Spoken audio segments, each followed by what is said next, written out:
اس کے دور ہونے سے پہلے ہی ہیبا اس کے دونوں کالر واپس مٹھیوں میں بھینچتی اپنے قریب کھینچ گئی تھی۔ میں نے کچھ پوچھا ہے تم سے؟ ہیبا اس کی آنکھوں میں جھانکتے سوال کر رہی تھی۔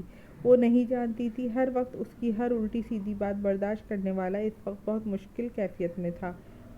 وہ اس وقت ہیبا کے قریب نہیں جانا چاہتا تھا، مگر وہ اتنا ہی اسے دور نہ جانے پہ بضد تھی۔ جب آخرکار حازم بھی اپنی کیفیت سے ہار مانتا، اس کی کمر میں بازو حمائل کرتا، اسے اپنے بہت قریب کھینچ گیا تھا۔ ان دونوں کے درمیان انچ بھر کا فاصلہ بھی نہیں بچا تھا۔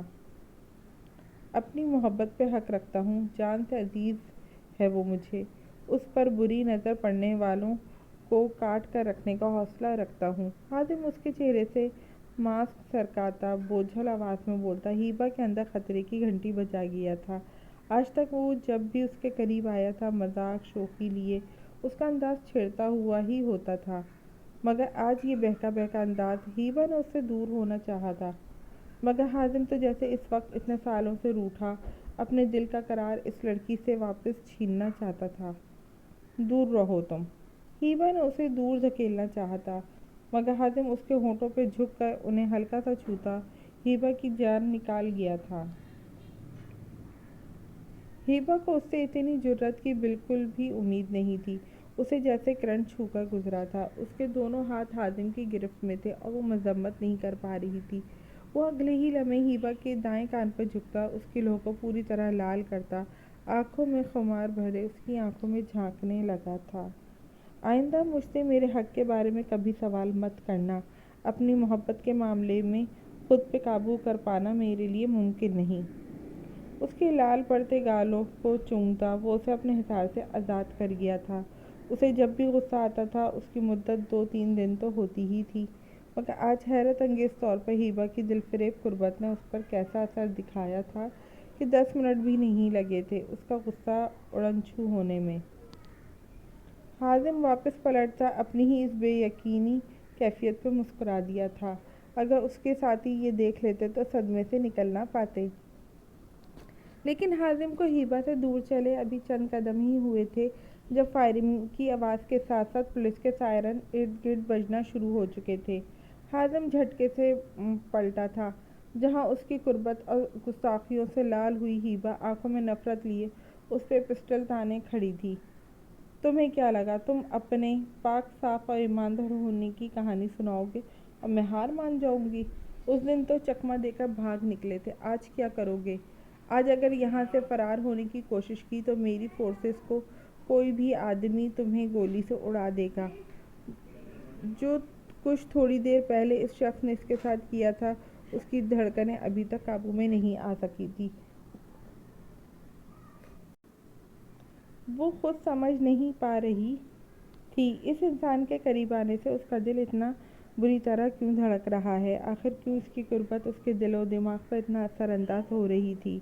حازم وہیں کھڑا والہانہ نگاہوں سے اپنی جنگلی بلی کو ایکشن میں آتے دیکھ رہا تھا جب دروازہ کھول کر 4 پولیس والے اندر داخل ہو کر ہیبا کے آس پاس آن کھڑے ہوئے تھے۔ حازم پر اپنا ہتھیار تان گئے تھے، جس کے ساتھ ہی حازم کے ہونٹوں پر مزید مسکراہٹ گہری ہوئی تھی۔ تم میرے اتنے قریب میرے بیڈ پر کیا کر رہی ہو؟ حمدان نے اتنے زور سے اس کی کلائی دبوچی تھی کہ محروسہ کو اپنی ہڈیاں ٹوٹتی محسوس ہوئی تھیں۔ محروسہ کو خود بھی سمجھ نہیں آ رہی تھی کہ ہوا کیا تھا۔ اس کے پلان میں تو ایسا کچھ شامل نہیں تھا۔ اس انسان کی قربت اسے کمزور کرتی تھی اور وہ اپنے کام میں ناکام ہو سکتی تھی، اس لیے اس نے اب حمدان صدیقی سے دور رہنے کا فیصلہ ہی کیا تھا، مگر قسمت اسے ایک بار پھر اسے یہاں تک کھینچ لائی تھی۔ میں نہیں جانتی، مجھے تو فراپی نے یہاں بھیجا تھا، مجھے تو یہ بھی نہیں پتا یہ آپ کا روم ہے۔ محروسہ اپنے کردار میں رہتے نہایت ہی خوفزدہ انداز میں اس بھپرے شیر کو جواب دیا تھا، جو عنقریب اس کا گلا دبانے کا ارادہ ہی رکھتا تھا۔ آخر تم کیوں کر رہی ہو یہ سب؟ میرے گھر والوں کے بیچ رہنے کا مقصد کیا ہے تمہارا؟ حمدان بہت بری طرح پھنس چکا تھا۔ اس کے گھر والے اسے اس لڑکی سے سختی برتنے نہیں دے رہے تھے اور اس لڑکی کو یہاں رہنے نہیں دے سکتا تھا، اسے بس سلاخوں کے پیچھے ہی دیکھنا چاہتا تھا۔ میں نے تو کچھ نہیں کیا، وہ اس کی بات پر آنکھوں میں آنسو بھرے منمنائی تھی۔ حمدان نے کچھ لمحے ایک ٹک اس کے دلکش نقوش کو گھورا تھا، جس کے چہرے کی معصومیت اور بھولپن ایسا ہی تھا کہ وہ واقعی کچھ نہیں جانتی، اور اس سے زیادہ معصوم شاید دنیا میں کوئی نہیں۔ پلیز مجھے چھوڑیں، جانے دیں، اس کی گرم سانسیں اپنے چہرے پہ محسوس کرتے محروسہ کو لگ رہا تھا اس کا دھڑک دھڑک کے پاگل ہوتا دل پسلیاں توڑ کے باہر آ جائے گا۔ چھوڑوں گا تو اب میں تمہیں کسی صورت نہیں، بہت بھاری قیمت ادا کرنی پڑے گی تمہیں اس دھوکے کی۔ حمدان اسے کلائی سے تھام کر بیڈ سے نیچے کھینچ چکا تھا۔ محروسہ کبھی اس کے سامنے بنا دوپٹے کے نہیں آئی تھی، مگر اس وقت دوپٹہ ہونا تو دور کی بات، اس کی کمر سے نیچے آتے لمبے بال چٹیا میں مقید حمدان کی نگاہوں کے سامنے تھے۔ وہ سرتاپا قیامت سا حسن رکھتی تھی، اس بات سے حمدان صدیقی بھی انکار نہیں کر پایا تھا، مگر اسے اس لڑکی سے نفرت کے علاوہ کوئی جذبہ محسوس نہیں ہوتا تھا۔ حمدان نے اسے دروازہ کھولتے روم کے باہر اتنی زور سے دھکا دیا تھا کہ محروسہ اپنے توازن برقرار نہ رکھ پاتی روم کے باہر سامنے لگی ریلنگ کے ساتھ ٹکرا گئی تھی۔ اس کی پیشانی پر شدید چوٹ آئی تھی۔ بھل بھل پیشانی سے نکلتے خون کی پرواہ کیے بنا حمدان اس کے منہ پہ دروازہ زوردار آواز میں بند کر گیا تھا۔ محروسہ کی آنکھوں سے دو آنسو ٹوٹ کر بے مول ہوئے تھے، جنہیں اگلے ہی لمحے رگڑتی وہ دھیرے سے مسکرا دی۔ اس شخص کی جانب سے کیا ہر صدمہ اسے قبول تھا؟ ویسے بھی زندگی میں اب تک جتنا درد اور تکلیف وہ سہ چکی تھی، اس کے آگے یہ چوٹ تو کچھ بھی نہیں تھی۔ مگر اس کی زندگی کی ایک ہی خواہش تھی اب کہ وہ مرنے سے پہلے بس ایک بار اس شخص کی آنکھوں میں اپنے لیے محبت دیکھنا چاہتی تھی، بس ایک بار، جو کہ وہ جانتی تھی کہ کبھی ممکن نہیں ہو سکتا۔ اس کی یہ خواہش شاید ادھوری ہی رہ جانی تھی۔ محروسہ کی آنکھوں میں درد کی گہری چادر چھائی ہوئی تھی، مگر چہرے پر اپنی مخصوص دل فریب مسکراہٹ لیے وہ وہاں سے اٹھ گئی تھی۔ پری، میری گڑیا، آپ ٹھیک ہیں؟ ان لوگوں نے آپ کو کوئی نقصان تو نہیں پہنچایا؟ سفیان، ڈاکٹر کو کال کرو، وہ ابھی تک پہنچا کیوں نہیں؟ یاسمین بیگم نہ جانے کتنی بار پریسا کا چہرہ چوم چکی تھی۔ رات کے 2 بجے پریسا کو آفندی مینشن کے آگے کوئی گاڑی چھوڑ کر چلی گئی تھی۔ پریسا اس وقت بے ہوشی کی حالت میں تھی، مگر جیسے ہی اسے ہوش آیا اس نے اپنے پورے خاندان کو اپنے آس پاس پایا تھا۔ سامنے ہی سفیان اور شہباز آفندی آنکھوں میں گہرا تفکر لیے اسے دیکھ رہے تھے۔ پریسا کو ہوش میں آتے دیکھ سب کے چہروں پہ خوشی کی لہر دوڑ گئی تھی۔ ماما، میں بالکل ٹھیک ہوں، ان لوگوں نے مجھے کوئی نقصان نہیں پہنچایا۔ مجھے اتنے ٹائم ایک اندھیرے روم میں قید رکھا جہاں ایک ملازم آ کر تینوں ٹائم کا کھانا دے جاتا تھا۔ اس کے علاوہ نہ کوئی میرے روم میں آیا، نہ مجھے کچھ کہا۔ پریسا نے اقرا کے رٹے رٹائے الفاظ بتائے تھے۔ تم نے وہاں کسی کا چہرہ دیکھا؟ کیا اس ملازم کا حلیہ بتا سکتی ہو تم؟ سفیان پریسا کے قریب آ کر اس کا ہاتھ تھامے فکر مندی سے بولا، جب پریسا کی آنکھوں میں اس وحشی کی شبیہ لہرائی جو دیکھنے میں جس قدر ہینڈسم اور پیارا تھا، عادتیں اور حرکتوں میں اتنا ہی جلاد تھا۔ نہیں نہیں، وہ ملازم جب بھی آتا تو اس کا چہرہ ڈھکا ہوتا تھا۔ مجھے وہاں بے ہوش کر کے لے جایا اور واپس لایا گیا ہے۔ میں کسی بھی چیز کے بارے میں کچھ نہیں جانتی۔ پریسا نے بہت مشکل سے یا شاید پہلی بار اپنے گھر والوں سے جھوٹ بولا تھا، کیونکہ یہاں اس وحشی کے نہ ہوتے ہوئے بھی اس نے اسے اپنی دھمکیوں کے زیر اثر باندھ رکھا تھا۔ اوکے، ان لوگوں کو تو ہم ڈھونڈ کے ان کے انجام تک پہنچا کر رہیں گے، لیکن اب کوئی بھی میری بیٹی سے مزید کوئی سوال نہیں کرے گا۔ دیکھو بیچاری کا چہرہ کیسے تھکن اور کمزوری کی وجہ سے مرجھایا پڑا ہے۔ سب لوگ رش ختم کریں اور پری کو آرام کرنے دیں۔ شہباز آفندی اس کے قریب آ کر اس کا ماتھا چوم کر اسے پیار کرتے باقی سب کو روم سے جانے کا بول گئے تھے، جبکہ پریسا ان سب کے اتنے خلوص اور محبت پہ مزید شرمندہ ہوئی تھی۔ وہ بھلا ان لوگوں کے خلاف کیسے جا سکتی تھی، وہ بھی جاوید سکندر جیسے شخص کی وجہ سے؟ مگر اس کی سفیان کو مار دینے کی دھمکی بار بار پریسا کے کانوں میں گونجتی، اس کے حلق خشک کر دیتی تھی۔ سب لوگ روم سے ایک ایک کر کے نکل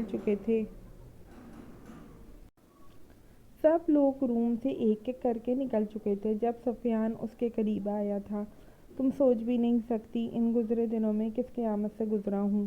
کوئی ایک لمحہ سکون سے نہیں گزرا۔ آئندہ کبھی مجھ سے دور مت جانا، تمہارے بغیر نہیں رہ سکتا سفیان افندی۔ سفیان اس کا نازک ہاتھ تھامے اس سے اپنی محبت کا اظہار کرتے بولا تھا، جس پر پریسٹ کا دماغ ایک بار پھر شاہ سکندر کی طرف پہنچ چکا تھا، جو ہر بار اسے مارنے اور گلا دبانے کی دھمکی ہی دیتا رہتا تھا۔ پریسا نے ایک دم اس کا خیال جھٹکا تھا اور وہ بلیک ہاؤس سے تو آ گئی تھی، مگر اس بلیک بیسٹ کے حصار سے نہیں نکل پا رہی تھی۔ میں نے بھی آپ کو وہاں بہت یاد کیا، بہت روئی۔ وہ بہت ظالم لوگ تھے، آپ کو گولی لگی تھی نا؟ آپ ٹھیک ہیں اب؟ پریسا نے اس کے بازو کی جانب دیکھا تھا۔ تم واپس آ گئی ہو نا؟ اب میں بالکل ٹھیک ہوں۔ چند دنوں بعد ہونے والے ہمارے نکاح کے بعد تو مزید ٹھیک ہو جاؤں گا۔ سفیان کی شوخی بھری انداز پر پریسا نے فوراً اس کی گرفت سے اپنا ہاتھ آزاد کروا لیا تھا۔ وہ اپنے دل کی کیفیت سمجھ نہیں پا رہی تھی۔ اس کے سامنے اس کا بچپن کا منگیتر بیٹھا تھا، جس سے کچھ دنوں میں اس کا نکاح ہونے والا تھا، مگر اس کے دل و دماغ پر بار بار اس بلیک بیسٹ کا سایہ کیوں لہرا رہا تھا؟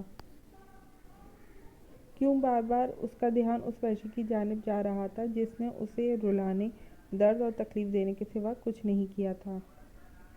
جانے ستمگر۔ جانے ستمگر۔ قسط نمبر 24۔ تمہیں کیا لگا تم اپنے پاک صاف اور ایماندار ہونے کی کہانی سناؤ گے اور میں مان جاؤں گی؟ اس دن تو چکمہ دے کر بھاگ نکلے تھے، آج کیا کرو گے؟ آج اگر یہاں سے فرار ہونے کی کوشش کی تو میری فورسز کا کوئی بھی آدمی تمہیں گولی سے اڑا دے گا۔ جو کچھ تھوڑی دیر پہلے اس شخص نے اس کے ساتھ کیا تھا، اس کی دھڑکنیں ابھی تک قابو میں نہیں آ سکی تھیں۔ وہ خود سمجھ نہیں پا رہی تھی اس انسان کے قریب آنے سے اس کا دل اتنے بری طرح کیوں دھڑک رہا ہے، آخر کیوں اس کی قربت اس کے دل و دماغ پر اتنا اثر انداز ہو رہی تھی؟ وہ اسے کیوں نہیں روک پاتی تھی اپنے قریب آنے سے؟ حازم وہیں کھڑا والہانہ نگاہوں سے اپنی جنگلی بلی کو ایکشن میں آتے دیکھ رہا تھا، جب دروازہ کھول کر 4 پولیس والے اندر داخل ہو کر ہیبا کے آس پاس آن کھڑے ہوئے حازم پر اپنا ہتھیار تان گئے تھے، جس کے ساتھ ہی حازم کے ہونٹوں پر مسکراہٹ مزید گہری ہوئی تھی۔ تم اتنی بھولی کیسے ہو سکتی ہو ایس پی صاحبہ؟ حازم مسکراتی والہانہ نگاہوں سے خود پر بندوق تانے کھڑی لڑکی کو دیکھ رہا تھا، جس کی آنکھوں میں اس کے لیے نفرت کے سوا کچھ بھی نہیں تھا۔ کیا مطلب اس بکواس کا؟ کیا مطلب اس بکواس کا؟ ہیبا نے دانت پر دانت چڑھائے خود کو بامشکل سامنے کھڑے شخص پہ گولی چلانے سے روکا تھا، جب اسی لمحے اس کے 2 پولیس اہلکار ہڑبڑاہٹ میں بھاگتے ہوئے اس کے پاس آئے تھے۔ میم، ہم نے شمشیر خان اور اس کے تمام آدمیوں کو گرفتار کر لیا ہے اور یہ پورا بنگلہ چھان مارا ہے، مگر آپ کی فیملی کا یہاں نام و نشان تک نہیں ہے۔ پولیس والے کی بات سن کر ہیبا نے شاکی نگاہوں سے اسے دیکھا تھا۔ تمہاری فیملی میرے پاس میرے قبضے میں ہے۔ حازم کی بات سنتے ہیبا کے دونوں ہاتھ اس کے پہلو میں جا گرے تھے۔ تم نے اتنا بڑا دھوکہ دیا مجھے، تمہیں چھوڑوں گی نہیں میں۔ ہیبا زخمی شیرنی بنی اس پر جھپٹ پڑی تھی، مگر حازم اسے بنا کوئی موقع دیے بغیر اس کی دونوں کلائیوں سے دبوچ کر کمر کے پیچھے باندھتا اسے پوری طرح اپنے قبضے میں لے گیا تھا۔ دھوکہ میں نے نہیں، تم نے دیا ہے اپنے ان پولیس والوں کو بلا کر۔ مجھے گرفتار کرنا اتنا آسان نہیں جتنا تم سمجھ رہی ہو۔ اس کام میں میں نے سب کچھ سیکھا ہے سوائے اعتبار کرنے کے۔ تم پر جو تھوڑا بہت اعتبار کرنا شروع کیا تھا وہ بھی ختم ہو چکا ہے۔ ان سب کو کہو اپنا کام ختم کر کے نکلیں یہاں سے، مگر تم یہیں رکو گی میرے ساتھ اس بنگلے میں جب تک میں جانے کو نہ کہوں۔ کہو اپنا کام ختم کر کے نکلیں یہاں سے، مگر تم یہیں رکو گی میرے ساتھ اس بنگلے میں جب تک میں جانے کو نہ کہوں۔ حازم اس کی تھوڑی مٹھی میں دبوچے بولا تھا۔ ہیبا نے بے یقینی سے اس کا یہ سرد و سپاٹ انداز دیکھا تھا۔ اس نے ہمیشہ اس کی ہر بدتمیزی کا مسکرا کر ہی جواب دیا تھا۔ مگر دھوکہ تو میر حازم سالار کو کسی قیمت پر پسند ہی نہیں تھا، وہ کیسے نہ غصہ کرتا۔ تم ایسا نہیں کر سکتے۔ ہیبا اس کے خلوص کو بری طرح ٹھکرا کر اسی کی سزا میں تبدیل کر چکی تھی، مگر اب بھی اسے امید تھی یہ شخص اس کے ساتھ کچھ غلط نہیں کر سکتا۔ جب وہ بالکل بے بس ہوتی، ہار ماننے والی ہوتی، تب حازم سالار نے ہی اس کا ہاتھ تھام کر اسے امید کی نئی کرن دکھائی تھی، اسے ہارنے نہیں دیا تھا، مگر اس نے کیا کیا تھا؟ اپنے ہمدرد کو ہی اپنا شکار بنا لیا تھا۔ پریسا گہری نیند میں سو رہی تھی جب اچانک اسے اپنے بہت قریب کسی کی موجودگی کا احساس ہوا تھا۔ اس نے خوفزدہ ہوتے پٹ سے آنکھیں کھول دیکھی تھی۔ تم یہاں کیسے پہنچے؟ پریسا آنکھیں کھولتے ہی اپنے عین سامنے بیڈ پر بیٹھ کر سگریٹ پیتے شاویز سکندر کو گھورا تھا، جو اس کے بیڈ کو بھی اپنی جاگیر سمجھے بیٹھا تھا۔ تمہیں کیا لگا تھا اتنی آسانی سے مجھ سے پیچھا چھڑا لو گی تم؟ اب شاویز سکندر کا سایہ پڑ چکا ہے جس سے تم اب پوری زندگی چھٹکارا حاصل نہیں کر پاؤ گی۔ شاویز سکندر اس کے بنا دوپٹے کے ہوش ربا حسن کو شوق نگاہوں سے گھورتا اس کے قریب ہوا تھا۔ پلیز یہ تم۔ پریسا اس کے قریب آنے پر پیچھے کو کھسکی تھی۔ اس کا پورا وجود ہولے ہولے لرز رہا تھا۔ پریسا کی ہونٹوں پہ انگلی رکھتا وہ اس پہ جھکا تھا۔ اسی لمحے پریسا کی آنکھ کھل گئی تھی۔ اس نے خوف سے زرد پڑتے چہرے کے ساتھ پورے کمرے میں نظر دوڑائی تھی مگر اس کے علاوہ کمرے میں کوئی نہیں تھا۔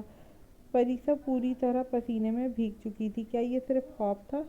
وہ وحشی یہاں نہیں آیا تھا؟ پریسا نے بیڈ سے اٹھتے کھڑکی سے باہر جھانکا تھا مگر وہاں بھی گارڈز کھڑے مستعدی سے اپنی ڈیوٹی سر انجام دے رہے تھے۔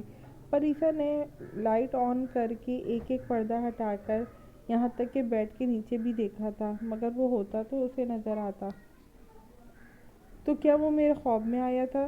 مگر وہ میرے خواب میں کیوں کر آیا تھا؟ خواب بھی اس قدر بیہودہ۔ استغفراللہ، یہ میرے ساتھ ہوا کیا ہے؟ کچھ دنوں بعد میرا سفیان سے نکاح ہے، مجھے تو اس کے بارے میں سوچنا چاہیے۔ پھر اس فضول انسان کا خیال کیوں نہیں پیچھا چھوڑ رہا ہے میرا؟ پریسا بالوں کو مٹھیوں میں جکڑے پریشانی سے بولی تھی۔ خواب میں جو کچھ بھی اس نے دیکھا تھا وہ یاد کرتے اس کا چہرہ شرم اور خفت سے بالکل لال ہو چکا تھا۔ تم سب سے بڑی ایڈیٹ ہو، اس کے بارے میں اتنا سوچو گی تو خواب میں بھی اسی کے آئیں گے نا؟ اور اس بیہودہ انسان کے حوالے سے خواب اچھے کیسے ہو سکتے ہیں؟ اس نے خوف سے جھرجھری لیتے گھڑی پر ٹائم دیکھا تھا۔ یہ تو فجر کا ٹائم ہے اور ماما یہی کہتی ہیں اس ٹائم جو بھی خواب آئے وہ سچے ہوتے ہیں۔ نہیں، خدا نہ کرے یہ خواب کبھی سچ ہو۔ پریسا کا پورا وجود اس خیال سے ہی لرز اٹھا تھا۔ شاویز سکندر کے ساتھ گزرے پل ہی اس کے لیے کسی عذاب سے کم نہیں تھے۔ وہ اب آگے ایسا کبھی بھی نہیں چاہتی تھی، نہ ہی اس شخص کے سامنے کبھی جانا چاہتی تھی۔ میں کیا کچھ کر سکتا ہوں تم سوچ بھی نہیں سکتی۔ تمہارے پاس 10 منٹ ہیں، ان سب کو یہاں سے فارغ کرو ورنہ یہ کام میں خود کروں گا۔ حازم اسے آزاد کرتا کھڑکی کی جانب مڑتا سگریٹ سلگا کر کھڑا ہو گیا تھا۔ اس نے جیسے ہی اپنے چہرے سے نقاب ہٹایا، ہیبا نے دبے پاؤں اس کے قریب جانا چاہا تھا مگر اس سے پہلے ہی حازم نے ہاتھ اٹھا کر اسے وہیں روک دیا۔ یہ غلطی مت کرنا، میری صورت دیکھنا تمہاری مشکلات میں اضافہ کر دے گا۔ حازم کی بھاری گمبھیر لہجے اور اوپر کو اٹھتی چوڑی ہتھیلی کو دیکھ ہیبا کو ایک بار پھر گہرا شوق لگا تھا۔ وہ بنا آواز پیدا کیے اس کے قریب جا رہی تھی، پھر بھی وہ کیسے جان گیا تھا؟ ہیبا کا دل بہت زور سے دھڑک رہا تھا مگر وہ خاموشی سے واپس پلٹ گئی تھی۔ اس وقت یہ شخص اسے کچھ بھی سننے یا ماننے کے موڈ میں نہیں لگ رہا تھا۔ اس نے تمام پولیس اہلکاروں کو شمشیر خان اور اس کے آدمیوں کو لے کر وہاں سے جانے کا کہہ دیا۔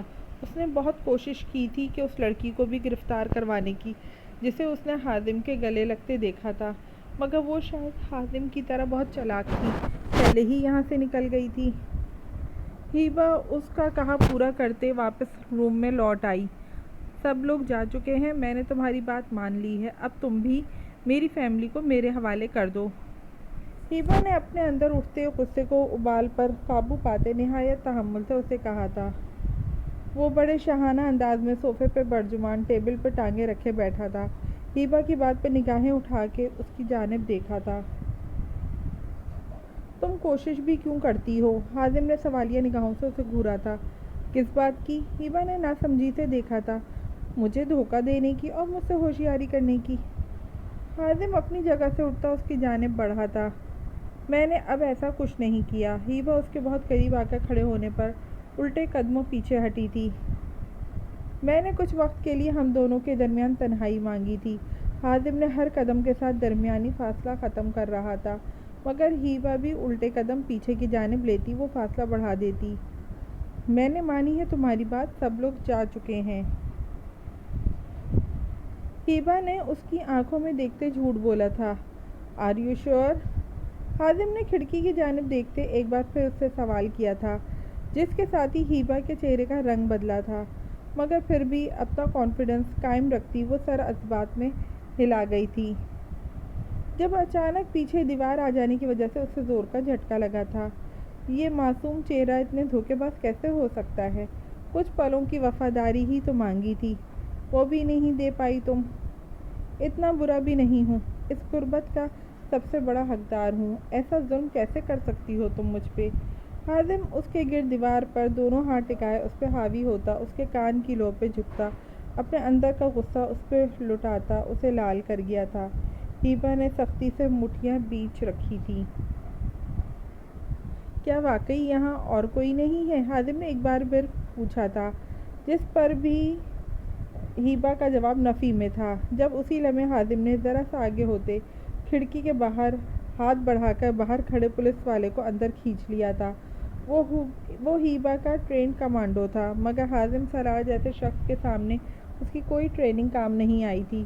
وہ پکڑا جا چکا تھا۔ اس نے حازم پہ گولی چلا دی تھی، مگر اس سے بھی دگنا زیرک نگاہ رکھنے والے بلیک اسٹار نے اپنی پھرتی دکھاتے نہ صرف اس کا نشانہ ضائع کروا دیا تھا، بلکہ اسے بنا کوئی نقصان پہنچائے اس کی گردن کی مخصوص رگ دباتے اسے بے ہوش کر دیا تھا۔ ہیبا پھٹی پھٹی آنکھوں سے اس کی فائٹنگ کی مہارت دیکھ رہی تھی۔ یہ کوئی عام انسان نہیں کر سکتا تھا۔ یہ شخص اس کی سوچ سے بھی کہیں زیادہ آگے تھا، اور جس بات نے ہیبا کو سب سے زیادہ حیران کیا تھا وہ تھا حازم کا خود پہ گولی چلانے والے شخص کو بنا کوئی نقصان پہنچائے چھوڑ دینا۔ کون ہو تم؟ بتاؤ مجھے، کون ہو تم؟ ہیبا اسے ایک بار پھر کالر سے پکڑ چکی تھی۔ ایک نظر اس کی مٹھیوں میں جکڑے اپنے گریبان پر ڈالتے، حازم اس کی کمر پہ دونوں ہاتھوں کا دباؤ ڈالتا، اسے اپنے ساتھ لگاتے اس کے بہت قریب چہرہ لے آیا تھا۔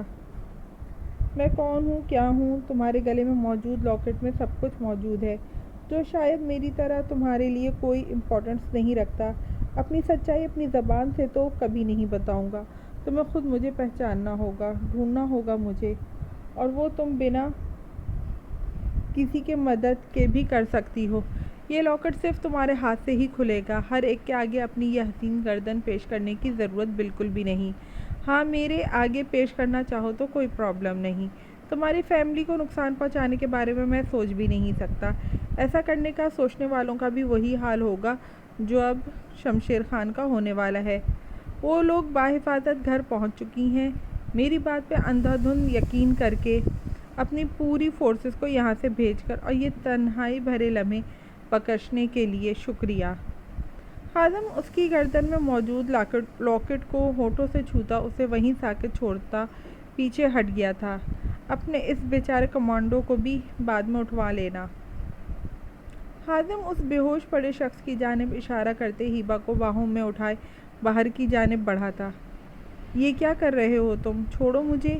ہیبا کا سکتہ ٹوٹا تھا، وہ زور سے چلائی تھی۔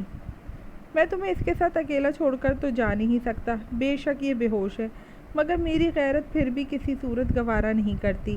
حازم اس کے منہ کے گھوسے خوشدلی سے برداشت کرتا اسے لیے باہر کی جانب بڑھ گیا تھا۔ واہ بھئی، کیا تیاری ہے! سنا ہے اپنے ہونے والے ان کے ساتھ لانگ ڈرائیو اور کینڈل لائٹ ڈنر پر جایا جا رہا ہے؟ پریسا سفیان کے ساتھ بہت زیادہ اصرار پر اس کے ساتھ لانگ ڈرائیو پہ جا رہی تھی۔ سفیان صبح سے اس کا منہ ٹھیک کرنے کے جتن کر رہا تھا، مگر اب جا کر کہیں پریسا اس کی بات ماننے پہ راضی ہوئی تھی۔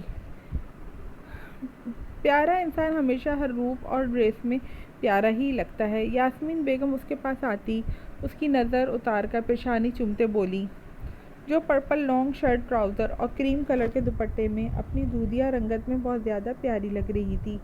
سفیان افندی کی ہونے والی بیوی ہے، سب سے الگ تو لگے گی نا؟ سفیان اس کی جانب والہانہ نگاہوں سے دیکھتا اس کا ہاتھ تھامے باہر کی جانب بڑھا تھا۔ یاسمین بیگم نے بے اختیار دونوں کی نظر اتاری تھی۔ پریسا نے محبت پاش نظروں سے سفیان اور باقی سب گھر والوں کو دیکھا تھا۔ اسے یہی لگا تھا کہ یہ معاشرہ اور ان کے خاندان والے اسے ایک اغوا شدہ لڑکی سمجھ کر قبول کرنے سے انکار کر دیں گے، اس پر الزام لگائیں گے، مگر یہاں سب کی نگاہوں میں اپنے لیے پہلے سے بھی زیادہ چاہت اور فکر دیکھ پریسا کے دل میں ان سب کے لیے محبت بڑھ گئی تھی۔ ہم کہاں جا رہے ہیں؟ پریسا نے سفیان کو گاڑی شہر کی آبادی سے باہر لے جاتے دیکھ عام سے لہجے میں پوچھا تھا۔ نہ جانے کیوں اس کے دل میں ایک انجانا سا خوف بیٹھ چکا تھا، جاوید سکندر سے دوبارہ سامنا ہو جانے کا خوف۔ وہاں جہاں ہم دونوں کے سوا کوئی نہ ہو، آج کی شام ہم دونوں فارم ہاؤس پہ گزاریں گے۔ سفیان سے اس کے دلکش سراپے سے نظر ہٹانا مشکل ہوا تھا۔ پریسا اسے گھورتی کھڑکی سے باہر دیکھنے لگی تھی جب اچانک سامنے سے ایک گاڑی ان کے سامنے آتی راستہ کاٹ گئی تھی۔ سفیان نے تصادم سے بچانے کے لیے بامشکل گاڑی کو بریک لگاتے وہاں روکا تھا۔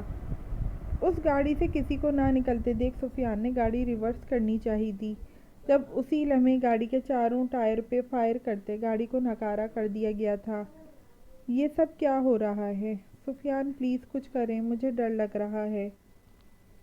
پریسا بری طرح خوفزدہ ہوتی سفیان کا بازو تھام کر رو دی تھی۔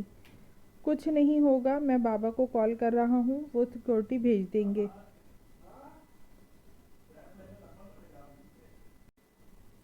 سفیان نے موبائل نکالتے کال ملانی چاہی تھی جب گاڑی کے بونٹ پر ہونے والی فائرنگ سے گھبراتے موبائل اس کے ہاتھ سے چھوٹتا گاڑی میں ہی نیچے جا گرا تھا۔ گاڑی سے نکل کر ان نقاب پوش افراد کو اپنے قریب آتا دیکھ پریسا کی چیخیں پوری گاڑی میں گونج رہی تھیں۔ وہ لوگ گاڑی کے قریب پہنچتے، شیشہ بجاتے دروازہ کھولنے کا اشارہ کرنے لگے۔ پلیز دروازہ مت کھولیے گا۔ پریسا نے لاک کی جانب ہاتھ بڑھاتے سفیان کو روکا۔ پری اگر ان کی بات نہ مانی تو وہ ہم پر گولی چلا دیں گے۔ سفیان کی حالت بھی اس سچویشن میں کافی خراب ہو چکی تھی۔ پریسا تو پھر لڑکی تھی، وہ یہ سب پہلے بھی دیکھ چکی تھی، اس کے خوف سے جان نکل رہی تھی۔ سفیان کے دروازہ کھولتے ہی اس نے سفیان کو کھینچ کے باہر نکالا تھا اور پھر پریسا کو بھی ایسے ہی بے دردی سے باہر گھسیٹا تھا۔ پریسا جو یہی سمجھ رہی تھی کہ یہ کارنامہ پھر سے بلیک اسٹارز کا تھا، ان کا خود سے رواں رکھے جانے والا سلوک دیکھ اسے سمجھنے میں ایک سیکنڈ نہیں لگا تھا کہ یہ بلیک اسٹارز نہیں ہیں، جس کے ساتھ ہی اس کا خوف کئی گنا بڑھ گیا تھا۔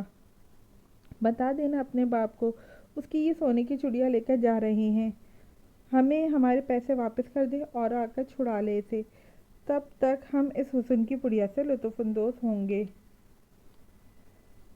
وہ شخص انتہائی نازیبا الفاظ استعمال کرتا پریسا کو اپنے ساتھ گھسیٹتا اپنی گاڑی کی جانب بڑھا تھا، جبکہ تین افراد سفیان پر گن تانے کھڑے تھے، جو اپنی جان بچانے کے خوف سے ایک لفظ نہیں بول پایا تھا۔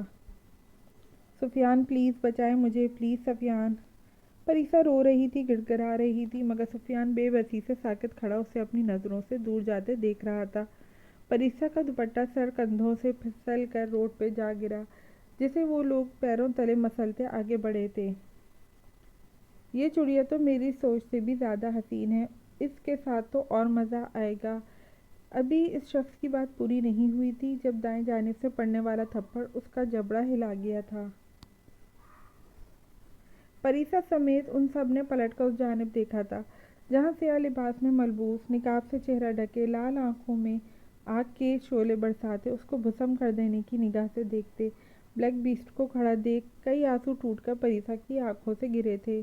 کون ہو تم؟ پریسا کو تھامے کھڑے شخص نے شاویز کی جانب دیکھتے حیرت زدہ سا سوال کیا تھا۔ تمہاری موت؟ آگے بڑھ کر پریسا کا زمین پہ گرا دوپٹہ اٹھاتے اس نے آگ اگلتے لہجے میں جواب دیا تھا۔